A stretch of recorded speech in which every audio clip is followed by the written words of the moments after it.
हरे कृष्ण। ओम अज्ञानतिमिरान्धस्य ज्ञानाञ्जनशलाकया चक्षुरुन्मीलितं येन तस्मै श्रीगुरवे नमः।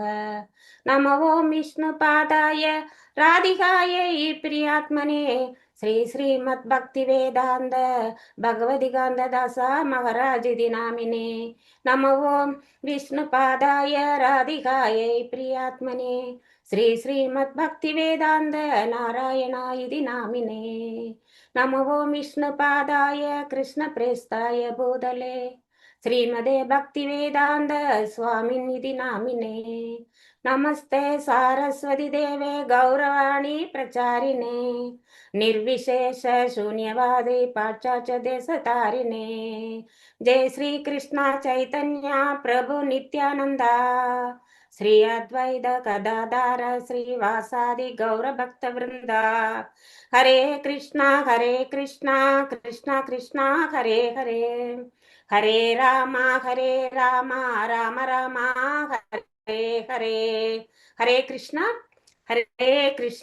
இன்று நம்ம ஸ்ரீ பிருகத் பாகவதாமிர்தாவில் 2வது எபிசோடு பார்க்க போகிறோம்.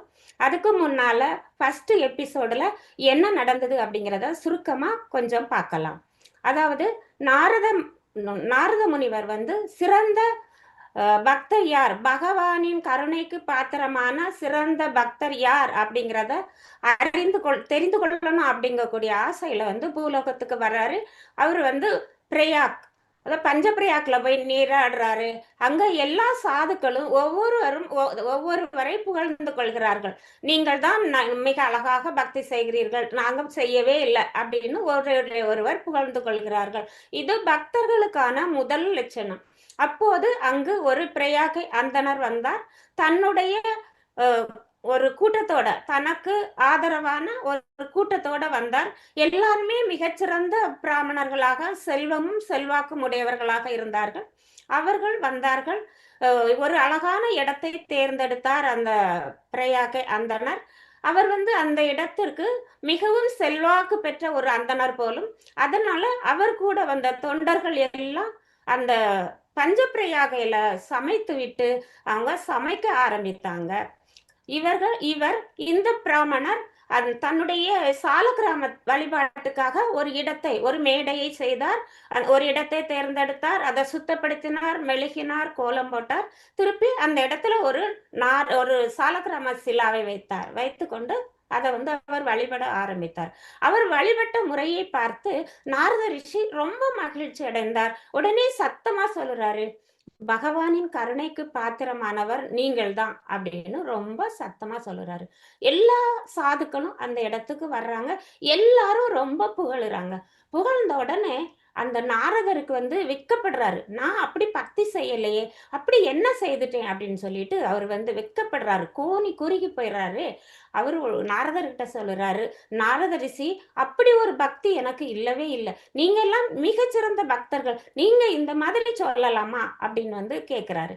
ஆனா அந்த நாரதர் சொல்லுறாரு, இல்ல நான் கண்கூடாக பார்த்தனே, இன்னும் எல்லா சாதுக்களும் கண்கூடாக பார்த்தனே, நீ மிக அழகா பக்தி செய்றா அப்படின்னு சொல்லுறாரு.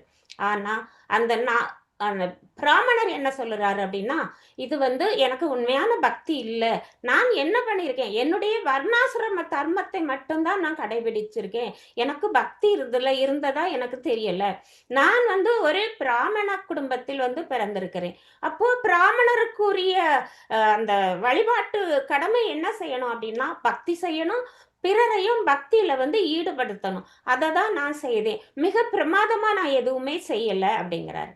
ஆனா அந்த நாரத ரிஷி என்ன சொல்லுறாரு, ஆனாலும் நீங்க இவ்வளவு வரையும் பக்தியில ஈடுபடுத்திருக்கீங்க, உங்களுடைய செல்வத்தை இங்க அன்னதானத்துக்கு எல்லாருக்கும் இந்த பிரசாதம் கொடுக்கறதுக்கு நீங்க ஈடுபடுத்தி இருக்கிறீங்க, இது ரொம்ப சந்தோஷமா இருக்கு, எங்களுக்கு பாக்குறதுக்கே எவ்வளவு அழகா இருக்கு அப்படின்னு சொல்லி ரொம்ப புகழ்றாரு.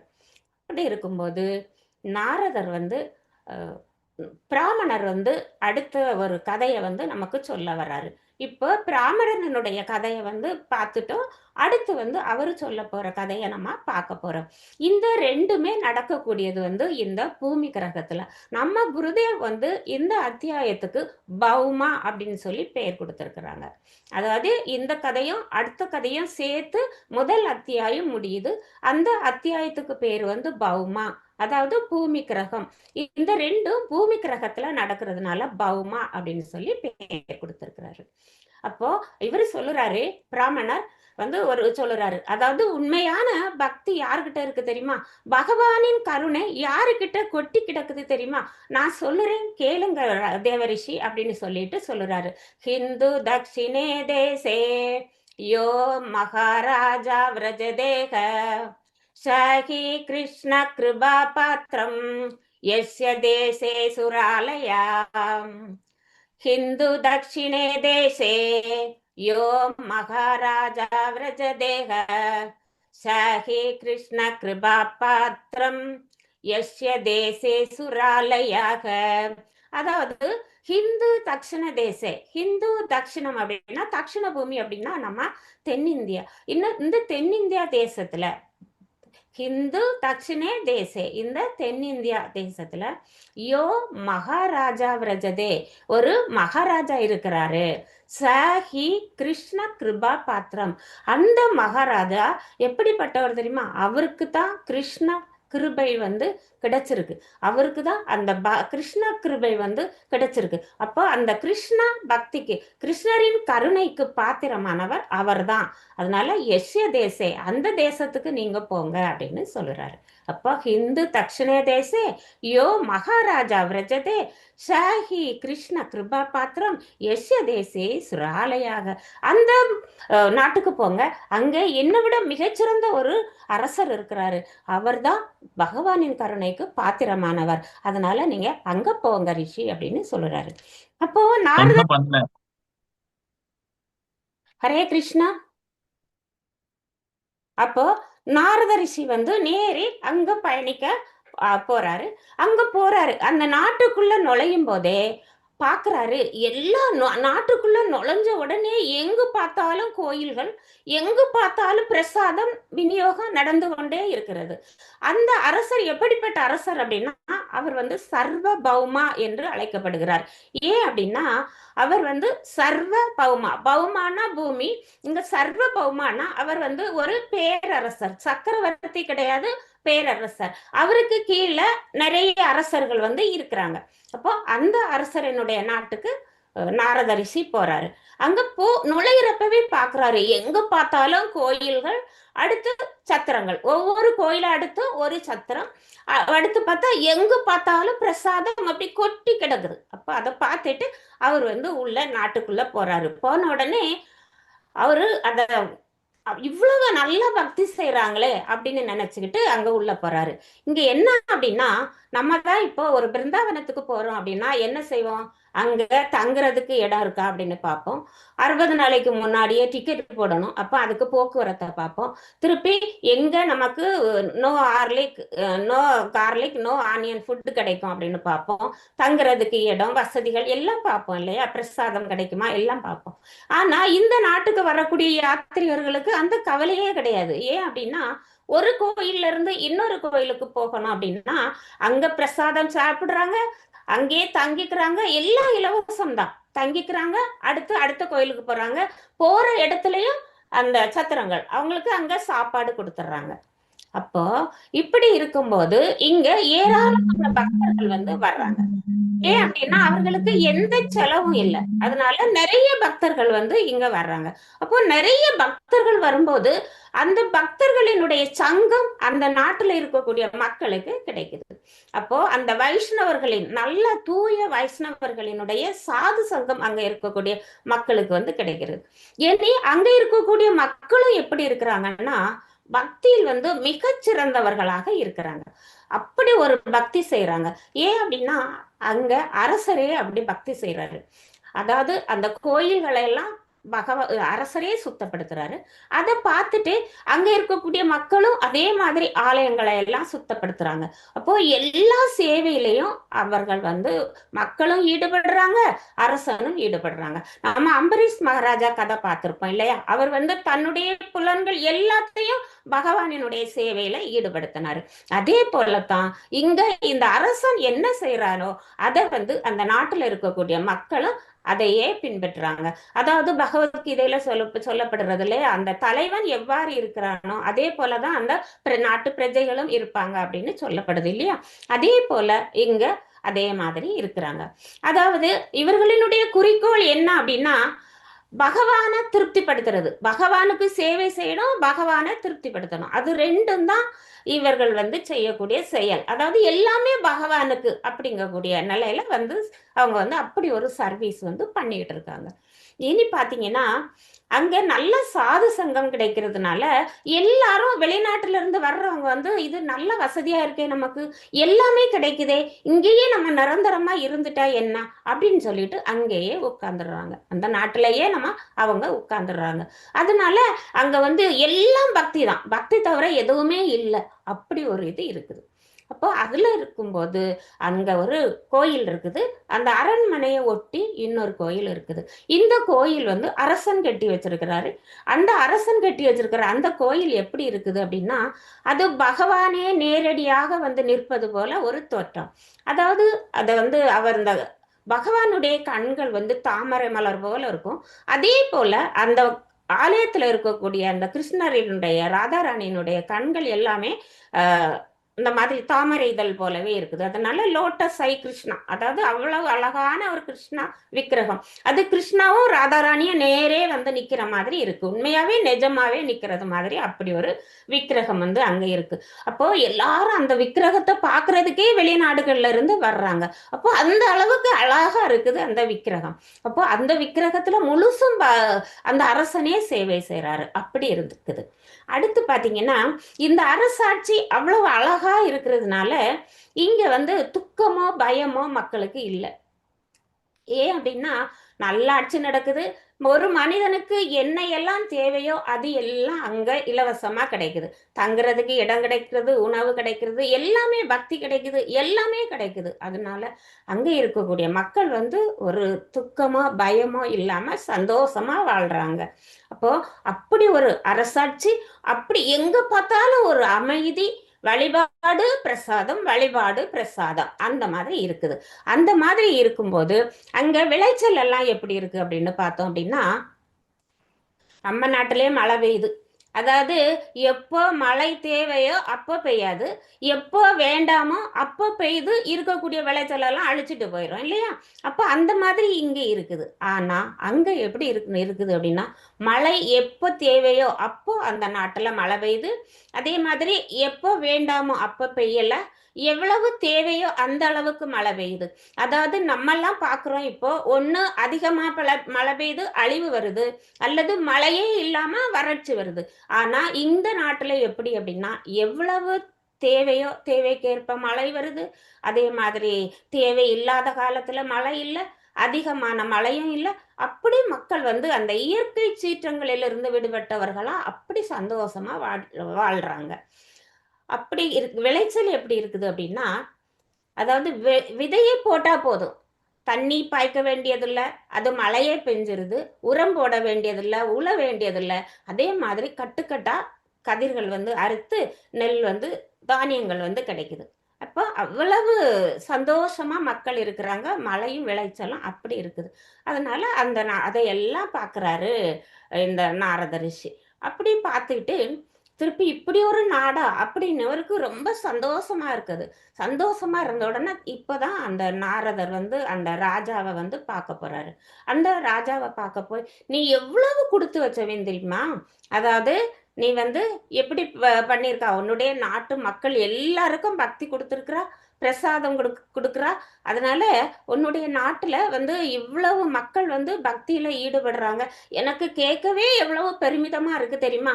அதை வந்து நேரில் பாக்குறதுக்கு வந்தேன், அதை பார்க்கும்போது எனக்கு மகிழ்ச்சி அவ்வளவு அழகா இருக்கு தெரியுமா அப்படின்னு சொல்லுறாரு. சொன்ன உடனே இந்த தென்னிந்திய அரசன் அவரை விட வைக்கப்படுறாரு.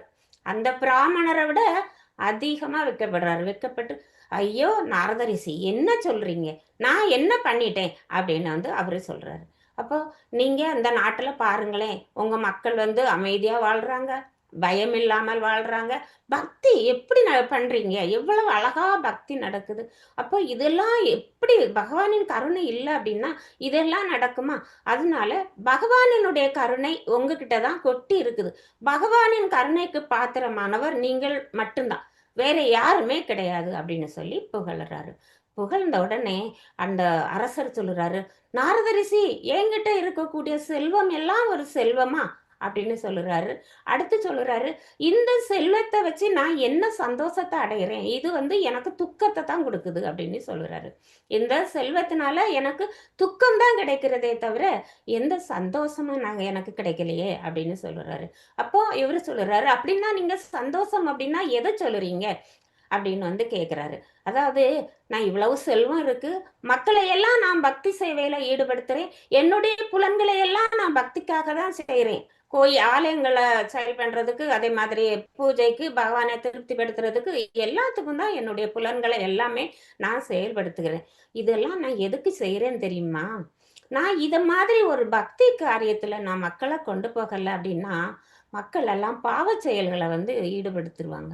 அவ்வாறு பாவ செயல்களில் ஈடுபடும் போது அந்த பாவத்தில் எனக்கும் பங்கு உண்டு தானே அப்படின்னு சொல்லுறாரு. அப்போ இப்படி பக்தி செய்யக்கூடிய ஒரு நாட்டில் ஒரு அரசன் என்ன சொல்லுறாரு, அந்த பாவம் தனக்கு வந்து விடுமோ அப்படின்னு அவர் வந்து நான் எல்லா மக்களையும் பக்தியில ஈடுபடுத்திருக்கிறேன் அப்படின்னு சொல்லுறாரு. இப்போ அவர் சொல்லக்கூடிய காரணத்தை கேட்கும்போது நமக்கே ஆச்சரியமாக இருக்கு. ஒரு நாட்டுல, நம்ம நாட்டுல எல்லாம் இப்ப நடக்கிறத பாத்தீங்கன்னா எவ்வளவு பாவம் அப்படின்னா, இந்த அரசியல் ஆட்சி செய்யக்கூடியவங்களுக்கு எவ்வளவு பாவ மூட்டை இருக்கும் அப்படின்னு பாத்துக்கோங்க. அப்போ அந்த பாவத்துல எனக்கும் பங்கு உண்டு தானே, அதனால நான் வந்து அவர்களை எல்லாமே பக்தியிலையும் பகவான் சேவையிலையும் ஈடுபடுத்துறேன் அப்படின்னு சொல்லுறாரு.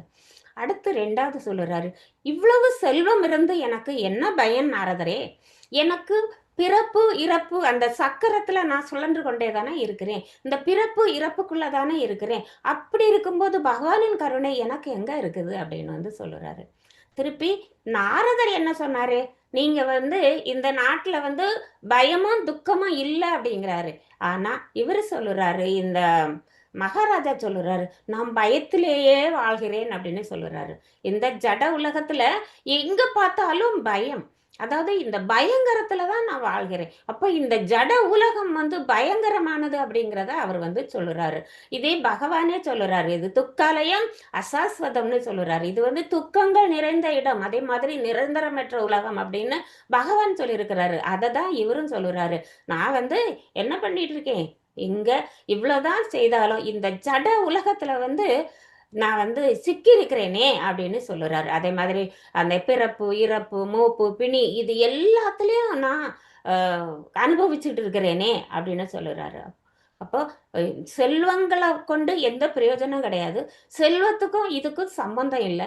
அப்போ எவ்வளவு செல்வம் இருந்தால் என்ன, நான் வந்து இன்னும் பயத்துல தான் இருக்கிறேன் அப்படின்னு சொல்லுறாரு. அப்போ இவரு பாக்குறாரு மக்கள் பயமே இல்லாம இருக்கிறது மாதிரி தெரியுது, ஆனா அரசர் சொல்லுறாரு நான் பயத்திலே தான் இருக்கிறேன் அப்படின்னு சொல்லுறாரு.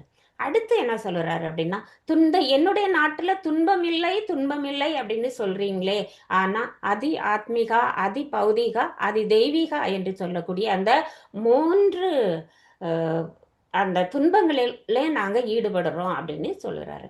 அப்போ இதுல வந்து அதி பௌதிகா, பௌதிகா அப்படின்னா நமக்கு வந்து நம்மளையும் நம்ம சுற்றி இருக்கக்கூடியவர்களால நம்ம ஏற்படக்கூடிய துன்பங்கள். ஆனா இங்க பார்த்தா மக்கள் வந்து மகிழ்ச்சியாக இருக்கிறாங்க அப்படின்னு சொல்லுறாரு. ஆனா அவரு என்ன சொல்லுறாரு, மழை காலத்துக்கு மழை பெய்யுது, எல்லாம் அங்க வந்து நல்லாவே நடக்குது அப்படின்னு சொல்லுறாரு.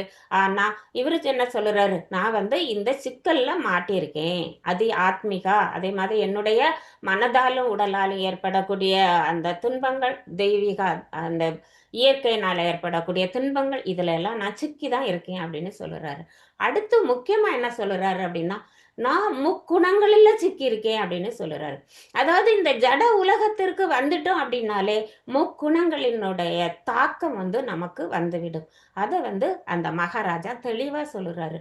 நான் இந்த முக்குணங்களில் சிக்கி இருக்கிறேனே, அதாவது சத்துவகுணம், ரஜோகுணம், தமோகுணம் இந்த முக்குணங்களிலே நான் சிக்கியிருக்கேன் அப்படின்னு சொல்லுறாரு. அதாவது இந்த நம்ம ஒண்ணு எடுத்துக்கிட்டோம் அப்படின்னா, நம்ம காலையில அந்த பிரம்ம முகூர்த்தம் அப்படின்னு சொல்லக்கூடிய நேரத்துல எல்லாருமே சத்துவ குணத்துல தான் இருப்போம். அடுத்து அந்த மத்தியான நேரம் வரும்போது எல்லாரும் ரஜோகுணத்துக்கு போயிடும். ஏன் அப்படின்னா சம்பாதிக்கணும், செல்வம் சேர்க்கணும், படிப்பு அந்த மாதிரி எல்லாரும் அந்த வெளி உலகத்துல போயிடுறாங்க. அடுத்து சாயந்தரம் ஆட்டோமேட்டிக்கா தூங்க போயிடும். சாயந்தரம் ஆன உடனே அந்த தமக்குணம் வந்து நம்ம ஆட்கொள்ளுது. அப்போ இது ஜட உலகத்தில் இருக்கக்கூடிய எல்லாருக்கும் இயற்கையா இருக்கக்கூடிய ஒன்றுதான். ஆனா சிலர் வந்து சத்துவ குணத்துல இருக்கலாம். அந்த முக்குணங்களும் இருக்கும். ஆனா அந்த சத்துவ குணம் கொஞ்சம் மேலோங்கி இருக்கும். அதே மாதிரி சிலருக்கு எல்லா குணங்களும் இருக்கும். ரஜோ குணம் மேலோங்கி இருக்கும். எங்க இவர் என்ன சொல்றாரு, நான் முக்குணங்களிலும் சிக்கி இருக்கேன் அப்படின்னு வந்து சொல்றாரு. அடுத்து வந்து அப்போ என்ன சொல்றாரு, எனக்கு வந்து பகவானின் கருணை கொஞ்சம் கூட இல்ல அப்படின்னு சொல்லிட்டு, அடுத்து அடுத்து இதோட வந்து இந்த கதை ஓரளவு முடிய போகுது. அவரு வந்து தேவர்கள் தான் பகவானினுடைய கருணைக்கு பாத்திரமானவர் அப்படின்னு சொல்றாரு. இப்போ இங்க ஜட உலகம் வந்து துன்பம் நிறைந்தது. இந்த ஜட உலகத்துல எந்த இன்பத்தையும் நம்ம அனுபவிக்க முடியாது. பகவானின் கருணை எங்களுக்கு யாருக்குமே இல்ல. ஆனா அந்த பகவானின் கருணை யாருக்கு இருக்குது அப்படின்னா, தேவர்களுக்கு இருக்கு அப்படின்னு சொல்லுறாரு. அப்போ தேவர்களுக்கு ஏன் இருக்குது அப்படின்னா, தேவர்கள் வந்து சத்துவ குணம் நிறைந்தவர்கள் அப்படின்னு அவரு சொல்லுறாரு. அவர்கள் வந்து எப்பவும் சத்துவ குணத்திலே இருக்கிறாங்க. ஆனா எங்களுக்கு முக்குணங்களும் வந்து இருக்கு. அந்த முக்குணங்களிலும் நாங்க மாறி மாறி வந்துகிட்டே இருக்கோம். அவர்கள் வந்து சத்துவ குணத்துல மட்டும் தான் இருக்கிறாங்க எப்பவுமே அப்படின்னு சொல்லிட்டு சொல்றாரு. அவர்கள் வந்து தேவ அமிர்தம் சாப்பிட்டதுனால, அவர்களுக்கு வந்து அந்த பிறப்பு, இறப்பு, மூப்பு, பிணி அது எல்லாம் அவர்களுக்கு கிடையாது அப்படின்னு சொல்லுறாரு. அப்போ அங்க வந்து அந்த தேவர்களுக்கும், அசுரர்களுக்கும் எப்பவுமே துன்பம் இந்த சண்டை நடந்துகிட்டே தான் இருக்கும். ஆனா, அந்த தேவர்களுக்கும், அவர்களுக்கும் சண்டை நடக்கும்போது பார்க்கடலை கடைந்து அமிர்தம் எடுத்தாங்க.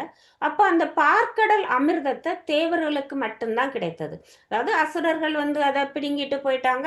பகவான் மோகினி அவதாரம் எடுத்து அத வாங்கி தேவர்களுக்கு குடுத்தாங்க. அதனால அவர்கள் தேவ அமிர்தம் அங்க சாப்பிடுறதுனால, அவர்கள் வந்து பிறப்பு, இறப்பு, அந்த மூப்பு, பிணி அந்த மாதிரி அந்த துன்பங்கள் வந்து அவர்களுக்கு இல்ல. ஆனா எங்களுக்கு அது இருக்குது அப்படின்னு சொல்லுறாரு. அடுத்து பார்த்தீங்கன்னா, நாங்க இந்த ஜட வாழ்க்கையில இருக்கிறதுனால, எங்களுக்கு பசி, தாகம் எல்லாமே உண்டு. ஆனா, அந்த தேவர்களுக்கு பார்த்தீங்கன்னா, அந்த பசியோ, தாகமோ அவர்களுக்கு கிடையாது. அப்போ பசி, தாகம் இல்ல அப்படின்னாலே நாட்டுல பாதி பிரச்சனை முடிஞ்சு போச்சு. நம்ம வந்து பசிக்காகவும், தாகத்துக்காகவும் தான் அடுத்தவன் சொத்த பிடுங்கணும், அடுத்தத அனுபவிக்கணும். அந்த மாதிரிங்கிற எண்ணம் எல்லாம் நமக்கு வருது இல்லையா? அந்த ஜட உலகத்துல. ஆனா, நமக்கு அந்த மாதிரி ஒண்ணும் தேவையில்ல அப்படிங்கும்போது, அந்த மாதிரி துன்பங்கள் வந்து வர வாய்ப்பில்ல. அதனால அவர்களுக்கு வந்து பசி, தாகம் எல்லாமே கிடையாது. ஆனா எங்களுக்கு அது எல்லாம் இருக்குது அப்படின்னு சொல்லுறாரு. அடுத்து அங்க இருக்கக்கூடிய மக்கள், அந்த தேவர்கள் வந்து அவர்களே மக்கள் வழிபடக்கூடிய நிலையில அவர்கள் வந்து இருக்கிறாங்க. அப்போ அவர்களுக்கு பகவானினுடைய கருணை வந்து கிடைச்சிருக்கு. ஆனா, எங்களுக்கு அந்த மாதிரி இல்ல. நாங்க இந்த ஜட உலகத்துல தான் சிக்கி இருக்கோம். அப்ப அவர்களுக்கு அந்த அளவு மக்கள் வழிபடக்கூடிய அளவு வந்து கிடைச்சிருக்கு அப்படின்னா, அவர்களுக்கு பகவானின் கருணை அதிகமா இருக்கு அப்படின்னு சொல்லுறாரு. ஏன் அப்படின்னா, இந்திரன் எல்லாம் பார்த்தீங்கன்னா, மலைக்கு அதிபதி இந்திரன். அப்ப இந்திர வழிபாடு நடத்துறாங்க. அப்ப அந்த மாதிரி எல்லாம் வழிபாடு எல்லாம் மக்கள் தேவர்களை வந்து வழிபடுறாங்க. எல்லா தேவர்களையும் மக்கள் வந்து வழிபடுறாங்க. அதே மாதிரி அந்த தேவர்களும் அவர்களுக்கு வந்து சில வரங்களை கொடுக்கிற மாதிரி எல்லாம் இருக்கு. அப்போ அதனால அவர்கள் வந்து உயர்ந்தவர்கள் அப்படின்னு சொல்லுறாங்க. அப்போ மக்கள் வழிபடக்கூடிய நிலையில அவர்கள் இருக்கிறார்கள். ஆனா நாங்க இந்த ஜட உலகத்துல வந்து துன்பத்துல தான் இருக்கோம் அப்படின்னு சொல்றாரு. இனி அந்த தேவலோகத்துல பாத்தீங்கன்னா, எப்பவும் அந்த துர்நாற்றம் அப்படிங்கிறது கிடையாது. ஆனா இங்க பாத்தீங்கன்னா, இந்த மனிதனுக்கு இந்த வேர்வை இதனால எல்லாம் நாற்றம் உண்டு. ஆனா அங்க வந்து துர்நாற்றம் கிடையாது அப்படின்னு சொல்லுறாரு. அப்புறம் அங்க இருக்கிறவர்களுக்கு நீண்ட ஆயுள் இருக்கு அப்படின்னு சொல்லுறாரு. அப்போ அங்க உள்ளவர்கள் வந்து அதாவது இவர் வந்து பிறப்பு, இறப்பு, மூப்பு, பிணிக்கு பயப்படுறேன் அப்படிங்கிறாரு. ஆனா அங்க இருப்பவர்களுக்கு முதல்ல என்ன சொல்லுறாரு அப்படின்னா, இறப்பு கிடையாது அவர்களுக்கு அப்படின்னு சொல்லுறாரு. அப்புறம் பின்னர் சொல்லுறாரு, அவர்களுக்கு நீண்ட ஆயுள் இருக்கு. எங்களுக்கு அப்படி கிடையாது. அதாவது இந்திரனுக்கெல்லாம் 71 சதுரயுகம் அப்படின்னு சொல்லப்படுது. அப்போ அவ்வளவு அவர்களுக்கு அந்த நீண்ட ஆயுள் அவர்களுக்கு இருக்கு அப்படின்னு வந்து சொல்லுறாரு. அப்போ அவர்கள் வந்து இனி சுதந்திரமானவர்கள். எப்ப வேணாலும் எங்கேயும் போலாம். அப்படிங்கக்கூடிய நிலையில வந்து அவர்கள் இருக்கிறாங்க. ஆனா எங்களுக்கெல்லாம் அந்த மாதிரி எந்த சுதந்திரமும் கிடையாது. அப்போ அவர்கள் வந்து மிக்க சுதந்திரமானவர்கள். அதே மாதிரி அவர்கள் வந்து செல்வங்கள வந்து கொடுக்கக்கூடிய பிறர் வழிபடக்கூடிய மக்களுக்கு செல்வங்களை கொடுக்கக்கூடிய ஒரு நிலையில அவர்கள் வந்து இருக்கிறாங்க அப்படின்னு தேவலோகத்தினுடைய சிறப்ப சொல்லிட்டு வர்றாரு. சொல்லிக்கிட்டு அடுத்து சொல்லுறாரு. ஆனா அதிலேயும் அந்த இந்திரன் இருக்கிறானே, அந்த இந்திரன் வந்து அந்த தேவலோகத்துக்கு அதிபதியாக இருக்கிறான். அதனால அவன் வந்து அதை விட மிகச் சிறப்பான ஒரு நிலையில இருக்கிறான் அப்படின்னு சொல்லி சொல்லுறாரு.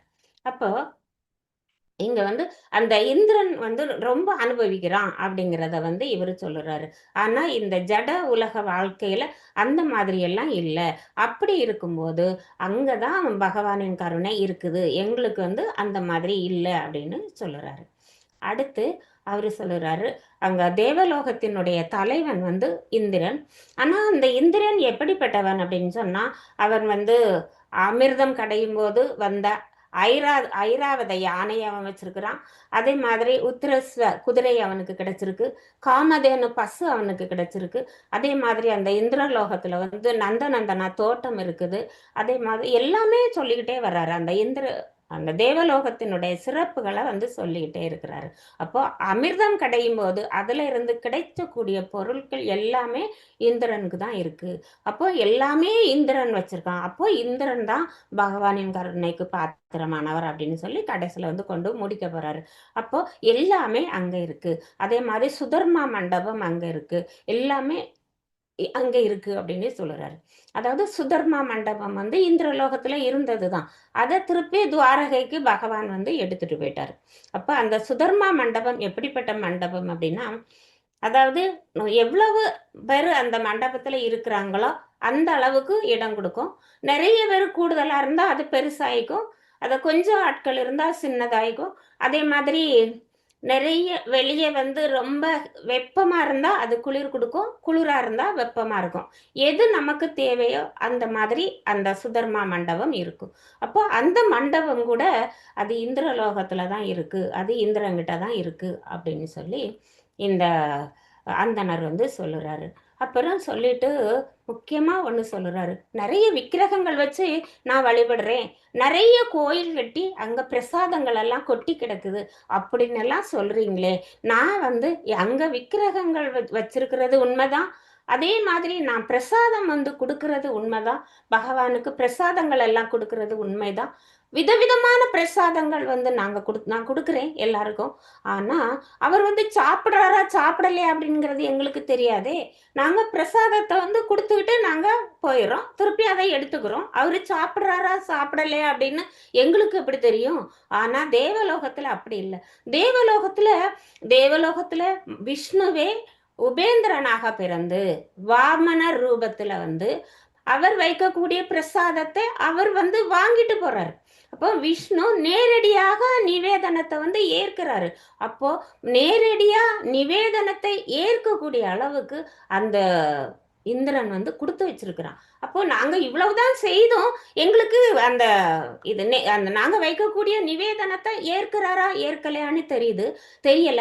ஆனா அவங்களுக்கு தெரியுது. அப்போ அவர்களுக்கு எவ்வளவு குடுத்து வச்சிருக்கு. அதே மாதிரி ஒவ்வொரு தடவ வந்து பா பாதுகாப்பு வந்து எங்களுக்கெல்லாம் இல்ல. எங்களுக்கு பாதுகாப்பு வந்து இல்ல அப்படின்னு சொல்லுறாரு அந்த தென்னிந்திய அரசன். ஆனா இந்திரனுக்கு பாருங்களேன், அவனுடைய தம்பியாக உபேந்திரனாக வந்து எவ்வளவு பாதுகாப்பு குடுக்குறாரு. அதாவது ஒரு தடவ பலி மகாராஜா வந்து இந்திரலோகத்த வந்து கைப்பற்றிடுறாரு. அப்போ இந்திரலோகத்த கைப்பற்றின உடனே அங்க வந்து பலி மகாராஜா உட்கார்ந்துறாரு. மற்றும் தேவர்களினுடைய இந்திரனுடைய அந்த ஆசனத்த பலி மகாராஜா எடுத்துக்கிறாரு. அதே மாதிரி சூரியன், சந்திரன் போன்ற 33 கோடி தேவர்களையும் அசுரர்கள உட்கார வச்சுட்டாரு. அப்போ இவர்களுக்கு வந்து பூமியில கிடைக்கக்கூடிய அந்த யஜ்ஜங்கள் செய்யும்போது கிடைக்கக்கூடிய அந்த ஆகுதி தான் உணவு. அந்த உணவ கூட பலி மகாராஜா வந்து எடுத்துக்கிறாரு. அப்ப இவங்களுக்கு எதுவுமே இல்லாம நாங்க பசி தாகத்துல எல்லாம் இருந்தாங்க. அப்போ பாதுகாப்பு கொடுத்தாரு விஷ்ணு வந்து நேரடியாக இருந்து. அப்போ அதுக்காக அவர் வந்து ஒரு ரூபம் எடுத்து இவருக்கு பின்னால பிறந்தார். அதனால உப இந்திரன், உபேந்திரன் அப்படின்னு சொல்லி பேர். அப்போ அந்த உபேந்திரனா வந்து எவ்வளவு பாது கொடுத்து பாதுகாக்கிறாரு. எங்களுக்கு அந்த மாதிரி பாதுகாப்பு இல்லையே. அப்படி இருக்கும்போது இந்திரன் தானே இந்திரன்கிட்ட தானே பகவானின் கருணை வந்து கொட்டி கிடக்குது. எங்களுக்கு அந்த அளவு கருணை இல்லையே அப்படிங்கிறாரு. அப்போ முதல்ல வந்து அந்த வழிபாட்டு முறைய நம்ம இதுல இருந்து பார்க்கணும் வரிசையா. அந்த பிராமணர் வந்து எப்படி வழிபாடு பண்ணினார் அப்படின்னா, ஒரு சால கிராமம். அந்த சால கிராமத்த அவர் வந்து பகவானா நினைச்சு வழிபடுறாரு. அப்ப அது சால கிராம வழிபாடு. அப்போ அத வந்து சால கிராம தத்துவம். அதாவது ஒரு இத வந்து நினைச்சு வழிபடுறாரு. அடுத்து அடுத்த லெவலுக்கு நம்ம வரோம். அடுத்த லெவல் பார்த்தீங்கன்னா, இங்க பூமியிலேயே அடுத்து அந்த அந்த தென்னிந்திய ராஜா கிட்ட வரோம். தென்னிந்திய ராஜா கிட்ட வரும்போது, அங்க விக்கிரக வழிபாடு வருது. ராதாகிருஷ்ணா விக்கிரக வழிபாடு வருது. அப்போ விக்கிரகமா அத நினைச்சு வந்து அங்க வழிபாடு நடக்குது. அப்போ இந்த 2ம் பார்த்தீங்கன்னா, இது வந்து விக்கிரக வழிபாடு. ஆனா, நீங்க அடுத்து அடுத்த லோகங்கள் வந்து இப்ப அடுத்த வகுப்பு நம்ம பார்க்க போனோம்னா, இந்திரலோகம், பிரம்மலோகம் போகும். அப்ப அங்க எல்லாம் போகும்போது, பகவானினுடைய ரூபங்கள், அதாவது அவதாரங்கள்னு கூட சொல்லலாம். பகவானினுடைய அம்சங்கள் அப்படின்னு சொல்லலாம். அந்த மாதிரி அவர்கள் வந்து அங்க வந்து அவர்கள வந்து வழிபடுறாங்க. அப்போ இது வந்து பேசிக் அடிப்படையா இந்த கதை வந்து போய்க்கிட்டே இருக்கும். முதல்ல சாலக்கிராமம், விக்கிரகம், அடுத்து அடுத்து போனோம் அப்படின்னா, அந்த வாமனர் வந்து வருவாரு. அடுத்து ஒவ்வொருத்தங்களா வருவாங்க. இதே மாதிரி பகவானினுடைய ரூபங்கள். அப்போ இந்த வழிபாட்டு முறைய பார்த்தீங்கன்னா, இந்த மாதிரி போய்க்கிட்டே இருக்கு. அதே மாதிரி இன்னொன்னு பார்த்தீங்கன்னா, வர்ணாசிரம முறைய நம்ம பார்த்துக்கலாம். முதல்ல பார்த்தோம்னா வர்ணாசிரம முறை. 2வது பார்த்தீங்கன்னா, ஒரு அரசன் வந்து எப்படி ஆட்சி செய்றான், அங்க எப்படி பக்தி செய்றான், அப்படிங்கிறத அங்க வந்து நம்ம பார்க்குறோம். இனி தேவலோகத்துக்கும்போது, அங்க பகவான் வந்து எப்படி பக்தி செய்றாங்க, பகவானுக்கு இந்த இந்திரன் எல்லாம் எப்படி பக்தி செய்றாங்க, அவர் வந்து எவ்வாறு பிரசாதத்தை ஏத்துக்கிறாரு அப்படிங்கிறத வந்து நம்ம அடுத்து பார்ப்போம். அடுத்து முக்கியமா பார்த்தீங்கன்னா, அவங்க வந்து ஒவ்வொருத்தரும் என்ன சொல்லுறாங்க அப்படின்னா, நீங்க தான் வந்து பக்தியில அதிகமா செய்றீங்க. நீங்க தான் பக்திக்கு பாத்திரமானவர்கள் அப்படி சொல்லும்போது, ஒவ்வொருத்தவங்களும் என்ன சொல்லுறாங்க அப்படின்னா, இல்ல நான் வந்து பக்தி செய்யல அப்படின்னு சொல்லிட்டு அந்த குறைபாடுகள சொல்லுறாங்க. அதுதான் இங்க ரொம்ப முக்கியமானது. எதனால எனக்கு பகவானினுடைய கருணை கிடைக்கல அப்படிங்கிறதுக்கு அவங்க ஒரு தன்னுடைய குறைபாடுகள சொல்லுறாங்க. என்னென்னலாம் இல்ல அப்படின்னு சொல்லுறாங்க. அடுத்து என் இந்திரலோகம் போகும்போது அவன் என்ன சொல்லுவான் அப்படின்னா, இந்திரலோகத்துல அவனுக்கு என்ன குறைபாடுகள் இருக்கு? அப்ப யாரும் வந்து சந்தோஷமா பகவான் இந்த கருணை எனக்கு கொட்டி கிடக்குது, நாங்க அனுபவிக்கிறோம்னு யாருமே சொல்லப் போறதில்ல. எல்லாரும் எனக்கு இது சரியில்ல, அது சரியில்ல, பகவான் வந்து ஏத்துக்கல. இப்படிதான் ஒண்ணொண்ணா சொல்லப் போறாங்களே தவிர, நம்ம வந்து முழுசும் எங்களுக்கு பகவானினுடைய கருணை வந்து இருக்குது அப்படின்னு சொல்லப் போறதில்ல. ஒவ்வொருத்தரும் நான் பக்தி செய்யல, பக்தி செய்யல அப்படின்னு தான் கடைசி வரை சொல்லப் போறாங்க. ஆனா கடைசியில வரும்போது, அந்த கோபிகைகள் வரும்போது, நம்ம பக்தி வந்து எவ்வளவு உயர்ந்தது. அந்த கோபிகைகளினுடைய பக்திக்கு நம்ம வந்து கால் தூசு கூட வரமாட்டோம். அவ்வளவு அப்படிங்கிறத வந்து ஒவ்வொருத்தரும் சொல்லுவாங்க. அப்போ அவ்வாறு நம்ம கேட்கும்போது, நம்ம பக்தியில வந்து இந்த ஜட உலக வாழ்க்கையில, பக்தியில வந்து எவ்வளவு கீழான நிலையில இருக்கிறோம் அப்படிங்கிறத வந்து நம்ம புரிஞ்சுக்கணும். அப்போ ஒவ்வொருத்தரும் எப்படி பக்தி செய்றாங்க, நம்மளும் வந்து பக்தி செய்யணும் அப்படிங்கக்கூடிய நிலைக்கு நம்ம வரணும். அப்போ பக்தர்கள மதிக்கணும். பக்தி சாதகங்கள வந்து நம்ம சரியா செய்யணும். அடுத்து நம்ம செய்யக்கூடிய சாதகங்கள பார்த்து மத்தவங்களும் பக்தி செய்ய வைக்கணும். அதுதான் நம்ம ஒரு வைஷ்ணவரோட கடமையா இருக்கணும். ஏன்னா, நமக்கு இந்த ஜட உலகத்துல வந்து நமக்கு அனுபவிக்கக்கூடிய ஒரு பக்தி, நம்ம செய்யக்கூடிய ஒரு பக்தி வந்து சாதனா பக்தி தான் நம்மால இப்போ செய்ய முடியும். பெரிய பக்தி நிலைக்கெல்லாம் நம்மால இப்ப போக முடியாது. கொஞ்சம் கொஞ்சமா சாதனா பக்தி செய்து, நம்ம அந்த பக்தி பாவத்த நம்ம வளர்த்துக்கணும். அப்போ ஒவ்வொருத்தரும் இந்த சாதனா பக்தி செய்யும்போது, அந்த ஆட்டோமேட்டிக்கா அந்த பாவ பக்தி வரும். அப்போ ஒவ்வொருத்தருக்கும் என்ன பாவத்துல பக்தி வருதோ, அதுக்கேத்த மாதிரி நம்முடைய பக்தி பாதைய கொண்டு போணும். கொண்டு போயிட்டு நம்ம பகவானினுடைய லோகத்துக்கு போறதுக்கு நம்ம எல்லாரும் என்ன செய்யணும்? முயற்சி செய்யணும். அதுக்கான சாதகங்கள நாம செய்துகிட்டே இருக்கணும். அடுத்து அந்த மாதிரி நம்ம வந்து பார்த்துக்கணும். ஏதாவது கேள்விகள், சந்தேகங்கள் இருந்தா கேட்கலாம். நம்ம வந்து இன்னைக்கு பூமி கிரகத்தோட முடிச்சிருக்கோம். நாளைக்கு வந்து அடுத்த வாரம் வந்து நம்ம இந்திரலோகத்துக்கு போவோம். இந்த ஆன்மீகத்துல நம்ம வந்து தொடர்ந்து பயணம் செய்து கடைசியில இப்ப ஜடலோகத்துல இருந்து நம்ம போயிட்டு கடைசியில வந்து எங்க வந்து விரஜபூமிக்கு தான் நம்ம வரப்போறோம். அதனால அந்த ஒரு சர்க்கிள் வந்து ரொம்ப அழகா இருக்கும். அப்ப இந்த ஆன்மீக பயணத்துல வந்து எல்லாரும் சேர்ந்துக்கோங்க. நம்ம வந்து ஒவ்வொரு லோகத்திலும் என்ன இருக்குது அப்படிங்கிறத வந்து நம்ம பார்த்துக்கலாம். ஹரே கிருஷ்ணா. ஏதாவது கேள்விகள் சந்தேகங்கள் இருந்தா சொல்லுங்க. நான் தெரிஞ்சா சொல்லுறேன், அல்லது குருதேவ்கிட்ட கேட்டு நான் சொல்லுறேன். ஹரே கிருஷ்ணா. வேறு ஒன்று சந்தேகம் இருக்குன்னா கேட்டுவிடுங்க. ஆனால் ஒரு சின்ன பாயிண்ட் வேணால் நான் ஆட் பண்ணுறேன். இந்திரலோகத்தில் வந்து அங்கே வந்து சாவு கிடையாது அப்படிங்கிறத மாதிரி சொல்லுவாங்க. ஆனால் அது என்ன அர்த்தம்னா, நம்மளை மாதிரி சீக்கிரம் சாவு வராது. இந்திரலோகத்துக்கு ஒருத்தன் போகிறான்னா அவனுக்கு என்ன ஆகும்னா, அவன் எவ்வளோ புண்ணியம் பண்ணியிருக்கானோ அதுக்கு தக்கவாறு அங்கே என்ஜாய் பண்ணுறதுக்குன்னு அலோகேஷன் இருக்கும். இவ்வளோ வருஷம் அது நிறைய ஏதோ இது கோடிக்கணக்கான வருஷம் மாதிரி கூட வரும். அப்போ என்னென்னா அங்கே உள்ளே போனோன்னா அவங்களுக்கு ஒரு பூ மாலை கிடைக்கும், ஒரு மாலை போடுவாங்க. அந்த மாலையில் நிறைய ப்ரோக்ராம் பண்ண மாதிரி ஆகும். எப்படின்னா, எப்போ எத்தனை வருஷத்துக்கு பிறகு அவனோட இது வந்து அங்கே இந்திரலோகத்தில் அனுபவிக்கிறது ஸ்டாப் ஆகும் அப்படிங்கிறது அதில் எல்லாம் அப்படியே இருக்கும். அப்போ அந்த நாள் வர்றது வரைக்கும் இவங்க என்ஜாய் பண்ணிகிட்டே இருப்பாங்க. ஃபுல்லாக கம்ப்ளீட்டாக என்ஜாய்மெண்ட் மட்டும்தான் இருந்துகிட்ருக்கும். அங்கெல்லாம் பக்தி சாதகங்கள் பண்ணுறது ரொம்ப கஷ்டம். நீங்கள் பண்ண பாருங்கோ, அங்கே இந்திரலோகத்தில் வரும்போதும் பார்த்தோம்னா அவங்களோட கம்ப்ளீட் வேலை என்ஜாயிங் தான், ஃபுல்லாக என்ஜாய்மெண்ட். அங்கே ஒன்றும் நம்ம பக்தி சாதகங்கள் ரொம்ப கம்மி. அப்போது இவங்க வந்து அவங்களுடைய புண்ணியங்கள் எப்போ என்னென்னா, புண்ணியங்கிறது ஒன்று, சுக்ருத்திங்கிறது வேறு. சுக்ருதி குருதேவரை கொடுக்கும், குருவும் அந்த மாதிரி ஆன்மீக லைனில் கொடுக்கும். புண்ணியம் வந்து சொர்க்கத்தை கொடுக்கும். இப்போ நம்ம எங்கே டச் பண்ணுறோன்னா சொர்க்க லோகத்தை நம்ம டச் பண்ணுறோம். இது புண்ணியத்தை சேர்ந்தது. புண்ணியம்னா எப்படி, பாவங்களுக்கு ஏதாவது சாப்பாடு போடுறதோ, கண் ஆஸ்பத்திரி திறந்து வைக்கிறதோ, இப்படிப்பட்ட சோசியல் ஒர்க் எல்லாம் பண்ணுறவங்களுக்கெல்லாம் புண்ணியம் வரும். புண்ணியம் எல்லாம் என்ன சொர்க்கத்துக்கு தான் கொண்டு போகும். அப்போ சொர்க்கம் வந்து ரொம்ப வருஷம் இருக்கலாம். அதனால தான் அவங்க வந்து அங்கே சாவு கிடையாதுன்னே சொல்லுவாங்க. ஏன்னா அமிர்தம் சாப்பிடுறதுனால. ஆனால் உண்மையிலே சொல்லப்போனால் சாவு உண்டு, ஆனால் ரொம்ப நாளைக்கு பிறகு தான் வரும். அதனால தான் அவங்க சாவு இல்லைன்னு சொல்லுவாங்க, உண்டு. அப்போ அந்த பூ மாலை வாட ஆரம்பிக்கும். அவங்க டைம் வந்து அவனுக்கு அந்த டைம் வரும்போது அவனோட பூ மாலை வந்து அப்படியே வாட ஆரம்பிக்கும். அப்படியே மறைஞ்சி அவ்வளோதான், முடிஞ்சு, அதோட டெட் ஃபினிஷ்ட். அவங்க அப்படியே கீழே விழுவாங்க. அசுரர்கள் பிடிச்சிவாங்க அந்த உடலை. அவங்க வந்து அசுரர்கள் வந்து எல்லாத்தையும் சாப்பிடுவாங்க. இப்படி அங்கே பெரிய பெரிய விஷயங்கள் இருக்குது. அப்போ நம்ம எப்போவுமே இந்திரலோகத்தில் வந்து சாவு கிடையாதுங்கிறது 100% கரெக்ட் கிடையாது. ரிலேட்டிவ்லி ரொம்ப வருஷம் இருப்பாங்க அவங்க. ஏன்னா அங்கே வந்து ஒரு நாள்னா நமக்கு இங்கே வந்து ஒரு வருஷம் இன்னும் அந்த மாதிரி வரும். அந்த மாதிரி ரொம்பவும் லாங் டைம். அந்த ஒன்று 71 சதுர்யுகங்கள் அப்படின்னு அதான் இருக்குல்ல, அதான் மேக்சிமம், அது வரைக்கும் பண்ணலாம். 71 சதுர்யுகம்னா 4 யுகங்கள்.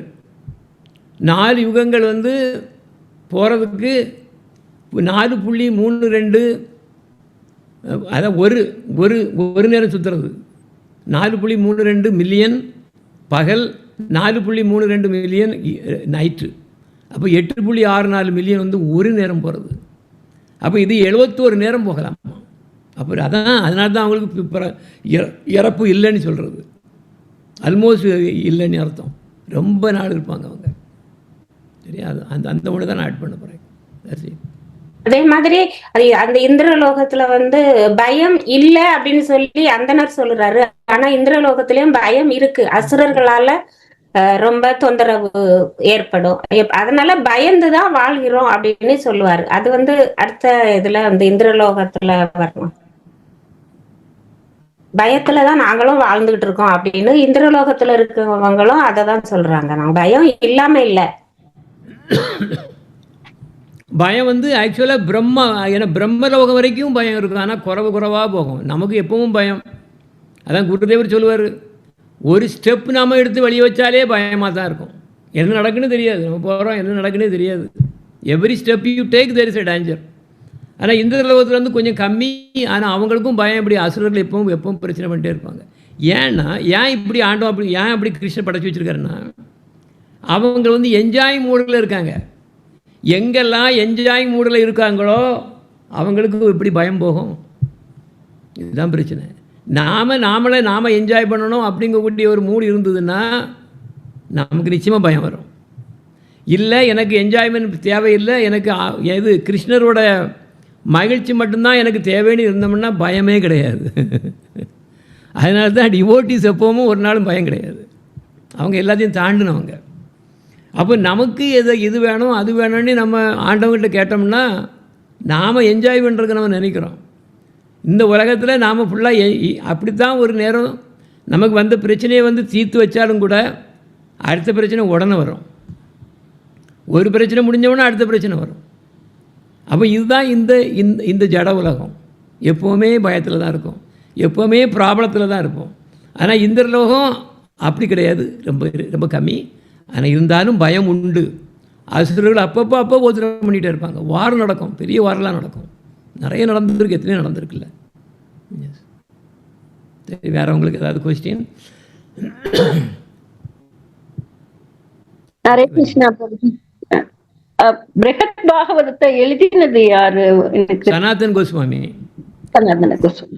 சனாதன் கோஸ்வாமி அவருடைய எதில் இருந்து அவருடைய சமாதி நிலையிலிருந்து எழுதுன, டிரான்ஸில் இருந்து எழுதுனது தான் இந்த பிருகத் பாகவதம் விருத்தம். அது மட்டும் இல்லை, அவர் வந்து ஐ திங்க் முதல்ல எழுதுனது பிருகத் பாகவதம் தான் நினைக்கிறேன். அப்புறம் அவர் எழுதும்போது அது கூடாரவே இன்னும் நிறைய சாஸ்திரங்கள் வந்துடுது. ஏன்னா அவர் டிரான்ஸில் இருந்து எழுதிட்டே இருக்கார், வர அங்கேருந்து சாஸ்திரங்கள் வந்துகிட்டே இருக்கு. ஆனால் அதுக்கப்புறம் அவர் முடித்து பார்க்காரு, என்னது இது? அப்புறம் பார்த்தாருன்னா என்னடா இது புதுசாக என்னது இல்லாமல் சாஸ்திரம் வந்திருக்குதே அப்படின்னு பார்த்தாரு. இந்த சாஸ்திரம் இந்த பூலோகத்துக்கு கிடையாது, வரக்கூடாது, இதை யாரும் அண்டர்ஸ்டாண்ட் பண்ண முடியாது. அப்படி தான் யாரும் அப்படி ட்ரை பண்ணாலும் கூட அவங்களால உண்மையிலேயே அண்டர்ஸ்டாண்ட் பண்ண முடியாது. இது இங்கே வரக்கூடிய, இங்கே கொடுக்கக்கூடாதுங்கிறதுக்காக வேண்டி என்ன பண்ணார், அந்த சாஸ்திரங்களை எடுத்து அதுக்கு சமாதி வச்சுட்டார், அதை அப்படியே புதைச்சிட்டார். இப்போ நீங்கள் போனீங்கன்னா சனாதன் கோஸ்வாமியோட அவரோட சமாதி மந்திரம் இருக்கும். நம்ம ராதா மதன் மோகன் டெம்பிள் பெருசாக நீக்கும் பிருந்தாவனில், அதுக்கு பின்னால் இருக்குது அவரோட சமாதி மந்திரம். அந்த இதுக்கு பக்கத்தில் பார்த்திங்கன்னா நிறைய கிரந்த சமாதி இருக்கும். கிரந்தம்னா ஸ்கிரிப்சர்ஸ். ஏன்னா சமாதி வச்சுருக்காரு. அவர் எழுதும்போது பிருகத் பாகவதம் மிருத்தம் இப்படி நிறைய எழுதும்போது அது கூட வந்துடுச்சு. அதனால் அதை சமாதி பண்ணி வச்சுக்கிட்டார். நமக்கு கிடச்சிருக்கக்கூடிய சாஸ்திரங்கள் இப்படி மேலே போக, மேலே உள்ள லோகங்களுக்கு இப்படி போக அதோட எண்ணிக்கை கூட்டிகிட்டே போயிட்டுருக்கோம், அதோட அளவு வந்து கூட்டிகிட்டே போயிட்டுருக்கோம். இப்படி போகும்போது பிரம்மலோகத்தில் இருக்கக்கூடிய சாஸ்திரங்கள் நம்ம பூலோகத்தில் இருக்கக்கூடிய சாஸ்திரங்களை விட 1092 மடங்கோ ஏதோ ஒரு நம்பர் வருது, இதில் இருக்குது எங்கேயோ, அவ்வளோ தூரத்துக்கு ஜாஸ்தி அங்கே. ஈவன் நமக்கு கிடைச்சிருக்கக்கூடிய ஸ்ரீமத் பாகவதம் கூட, நம்ம பாகவதம் 18,000 ஸ்லோகம் தான் இப்போ இருக்குது. ஆனால் நிறைய கொஞ்சம் வந்தது, 18,000 தான் கடைசியில் நம்மக்கிட்ட இப்போ இருக்குது. ஆனால் அந்த லோகங்களில் இந்த பாகவதமே பெருசாக இருக்கும். நிறைய லீலைகள் இப்போ நிறைய லீலைகள் இருக்கும் அங்கே. அப்போ இங்கே மாதிரி அங்கேயும் லீலை நடந்துட்டு தான் இருந்துகிட்டு இருக்கு ஃபுல்லாக கம்ப்ளீட்டாக. அப்போ நம்ம சாஸ்திரங்கள் நம்ம லோகத்துக்கு எவ்வளோ வரணுமோ அவ்வளோதான் நமக்கு வரும். அதுலேயும் நிறைய அழிஞ்சு போயிடுமே. இப்போ வேதங்கள் எடுத்தோம்னா இப்போ 4 பிரித்து வச்சுருக்கோம். அந்த ஒரிஜினலாக இருந்த வேதத்தில் 6% தான் இப்போ இருக்கான், மற்ற எல்லாம் அழிஞ்சு போச்சு. நீங்கள் இப்போ தெரியும், பிரம்ம சம்ஹிதாவில் 100 சாப்டரில் ஒரே ஒரு சாப்டர் தான் கிடச்சி, 5வது சாப்டர் மட்டும்தான் நம்மகிட்ட இருக்குது. மிச்சம் எல்லாம் கம்ப்ளீட்டாக மிச்சம் 99 சாப்டரும் போச்சு. இதே மாதிரி நமக்கு இங்கே இந்த பூலோகத்துக்கு வரக்கூடிய வேதங்களில் 6% தான் இருக்குது. அந்த 6%ஐயே இவங்களால் படிக்க முடியாதுங்கிறதுக்காக வேண்டி வேதவியாசர் 4 பிரித்தார். ரிக்கேஜூர் சாம அதர்வணன் இப்போ அப்படி பிரித்து தனித்தனியாக அவங்களுக்கு ஒரு ஆச்சாரியரை போட்டார். அவர் அவ்வளோ கஷ்டம். இந்த 6% வச்சுக்கிட்டு பாருங்க, ஒரு புத்தகத்தில் 100 பக்கம் இருக்குது. அந்த புத்தகத்தில் 6 பேஜை வச்சுக்கிட்டு எனக்கு இந்த புத்தகம் ஃபுல்லாக நான் படித்தாச்சுன்னு சொல்ல முடியாது. அதே மாதிரி தான் இங்கே வேதங்கள்லையும் படிச்சுட்டு ஃபுல்லாக அவ்வளோத்தையும் படித்தாலும் அந்த 6% தான் படிச்சிருக்கோம். அப்போது நம்ம சாஸ்திரங்கள் ஏராளமான சாஸ்திரங்கள் இருக்குது, ஏராளமான அளவு. அது இதெல்லாம் நினச்சி பார்க்க முடியாது. ஆனால் அழியுன்னு நம்ம இது வந்து அழியாது. நமக்கு ஒவ்வொரு யுகத்திலையும் எவ்வளவு சாஸ்திரங்களை நம்மளால் முடியுமோ அவ்வளோதான் நிற்கும், மற்றெல்லாம் அழிஞ்சு போயிடும். அப்போ இந்த டைமில் சைத்தன்ய மகாபிரபு வரும்போது தான் அந்த பக்தி சாஸ்திரங்களை அவர் கொண்டு வராரு. கோஸ்வாமிகிட்ட சொல்லி, நீங்கள் பகவான் கிருஷ்ணர் பண்ண புண்ணிய தலங்களெல்லாம் லீல தலங்களெல்லாம் புதுப்பிக்கணும், அதே மாதிரி பக்தி சாஸ்திரங்களை கொண்டு வரணும், திருப்பி அழிஞ்சு போச்சு அப்படின்னு அவங்க நம்ம கோஸ்வாமிகளும் கொண்டு வந்தது தான் இந்த பக்தி சாஸ்திரங்கள். அதில் ஒன்று தான் சனாதன கோஸ்வாமி இந்த பிரகத் பாகவதமிரத்தை கொண்டு வந்திருக்காரு. இதுவும் அப்புறம் என்னாகும், இதுவும் போயிடும். திருப்பி பழையபடி இனி சைத்தன்ய மகாபிரபு எப்போ வராரோ திருப்பி அந்த நேரத்தில் இன்னும் பழையபடி பிரகத் பாகவதம் வரலாம். அப்போ பாகவதத்தில் உள்ள எக்ஸ்ட்ராக்டை தான் பரீட்சை மகாராஜ் அவரோட அம்மா கிட்ட சொல்லி கொடுக்குறாரு. அதுதான் நம்ம இப்போ எடுத்து பார்த்துட்டு இருக்கோம். இதில் 3 காண்டமோ, காண்டம் 2ல் 4 பாகமோ இன்னும் இருக்குது. இப்போ பண்ணுறது ஒரு காண்டத்தில் ஒரே ஒரு பாகத்தை தான், அதை தான் பண்ணிகிட்ருக்கோம். நான் அந்த புக்கு எடுத்து கொடுங்க பாப்பா. நான் அந்த ப்ரௌன் புக்கு இருக்குல்ல, நான் எடுத்து வச்சுருக்கோம் இல்லையா, அந்த பெருசாக இருக்குது அந்த டேபிளில். அதுதான் இந்த அங்கே கொஞ்சம் கொடுங்க. இந்த இருக்கு. இப்போ நம்ம குருதே வந்து இந்த இருக்குது ஒரு புக்கு. இது அடுத்த காண்டம். இப்போ வந்து ராதிகா தேவி பண்ணது வந்து நாரத முனிவரோட இது. அதுவும் என்னென்னா இவ்வளோ பெரிய புக்கு, சுருக்கமாக முக்கியமான விஷயங்களை மட்டும் எடுத்து ஒரு சின்னதாக தான் போட்டுட்ருக்கோம். அதை தான் சொல்லிகிட்ருக்கோம். இப்போ இது பார்த்தோம்னா லோகங்கள் அவ்வளவும் போகும், அவ்வளவு லோகங்களையும் இங்கே இங்கே பூலோகத்திலிருந்து கம்ப்ளீட் ஆலவே கோலோகா வரைக்கும் போகும், கம்ப்ளீட்டாக போகும். அதுதான் கோபகுமார் அப்படின்னு. இதுவும் அவர்களுக்கு இந்த சனாதன கோஸ்வாமியோட பிரகத் பாகவதமிரதம் தான். மெயினாக 3 பாகங்கள் இருக்குது. அந்த பாகத்தில் ஒன்று தான் அது இப்போ சொல்லிகிட்டு இருக்கிறது. இது அடுத்த பாகம், அது முடிச்சதுக்கு பிறகு இது ஃபாலோ பண்ணணும். குருதேவ் டிரான்ஸ்லேட் பண்ணதுனால நமக்கு இவ்வளோ பெரிய பொக்கிஷம் கிடச்சிருக்கு நமக்கு.